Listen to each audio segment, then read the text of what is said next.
नमस्कार, आप देख रहे हैं परफेक्ट मिशन लाइव और मैं हूं आपके साथ ज्योति कनौजिया। आइए नजर डालते हैं खबर की ओर।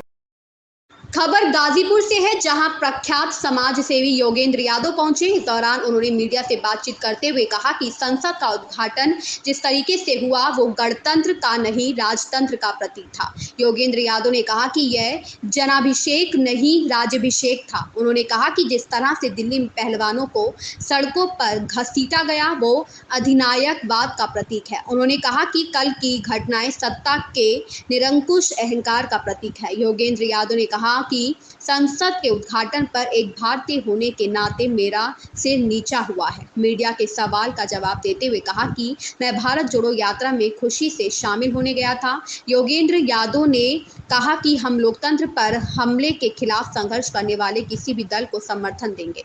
योगेंद्र यादव ने दावा किया कि 2024 लोकसभा चुनाव में मुकाबला बराबरी का है। योगेंद्र यादव ने कहा कि विभिन्न मुद्दों को लेकर जनता के अंदर भारी असंतोष है, लेकिन विपक्ष के सामने चुनौती है कि इस असंतोष को कितना सार्थक स्वरूप दे पाती है। गाजीपुर से पवन मिश्रा की रिपोर्ट। सभा आपके द्वारा की गई है, किस परिप्रेक्ष्य में की गई थी? मैं तो कुछ व्यक्तिगत काम से यहाँ आया था और यहाँ साथियों का अनुरोध था काफ़ी समय से कि आऊँ और एक छोटे नोटिस के ऊपर कुछ यहाँ के गणमान्य नागरिक आए। मेरा सौभाग्य है कि सबसे मुलाकात का मौका मिला और देश की आज की स्थिति के बारे में कुछ विचार साझे किए उनके साथ। तो कोई विशेष कोई राजनीतिक मंतव्य था नहीं। दिल्ली में संसद का उद्घाटन हुआ है, क्या कहेंगे इस पर? कोई भी भवन उतना ही सुंदर होता है जितनी उसके पीछे की भावना। कल जो संसद में हुआ, जिस तरह का उद्घाटन हुआ और सड़क पे जो पहलवानों के साथ हुआ, उसके बाद मैं तो कहूँगा कि ये गणतंत्र का प्रतीक नहीं था, ये तो राजतंत्र का प्रतीक था।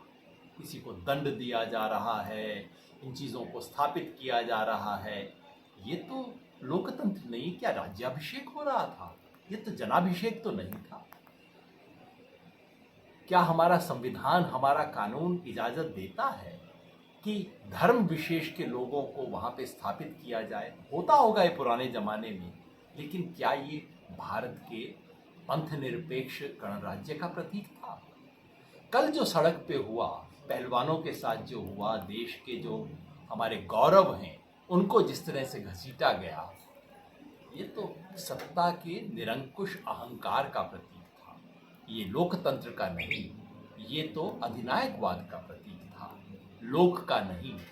लोक पे तंत्र कितना भारी हो गया है उसका प्रतीक था।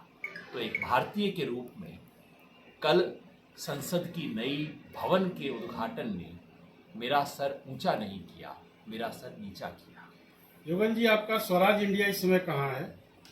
स्वराज इंडिया ने एक फैसला लिया है 1 वर्ष पहले कि इस देश में इस वक्त जो आसन्न संकट है, जो कि केवल लोकतंत्र नहीं, हमारे गणतंत्र के बुनियादी मूल्यों पे हमला है, इसलिए 2024 तक हम एक सामान्य राजनीतिक दल की तरह पार्टी बनाना, संगठन विस्तार करना, चुनाव लड़ना, ये काम नहीं करेंगे, बल्कि जो देश के संकट का मुकाबला करने में जो भी व्यक्ति, दल, संगठन समर्थ है, उसकी मदद करेंगे। ये काम हमने कर्नाटका में भी किया और यही हम 2024 के चुनाव में करेंगे। क्या माना जाए कि आप राहुल गांधी के भारत जोड़ो यात्रा में शामिल होने गए थे स्वराज इंडिया को विलय के तौर पे? इसमें यात्रा में शामिल होने तक तो मानने की कोई बात ही नहीं है। मैं तो वहाँ खुशी से गया। स्वराज इंडिया ने प्रस्ताव पारित किया और केवल मैं नहीं गया, वहाँ 150 अन्य संगठन गए। 150 जन आंदोलनों के संगठनों ने मिलकर फैसला लिया, लिखित प्रस्ताव पारित किया कि हम भारत जोड़ो यात्रा का समर्थन कर रहे हैं, किसी एक दल का नहीं।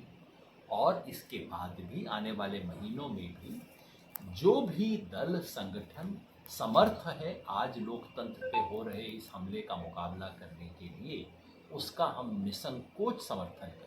योगेंद्र जी, आप एक राजनीतिक विश्लेषक के तौर पर 2024 के चुनाव के लिए क्या कुछ संभावित चुनावी समीकरण मीडिया को बताना चाहेंगे? खबर में फिलहाल इतना ही। बने रहे परफेक्ट मिशन लाइव के साथ।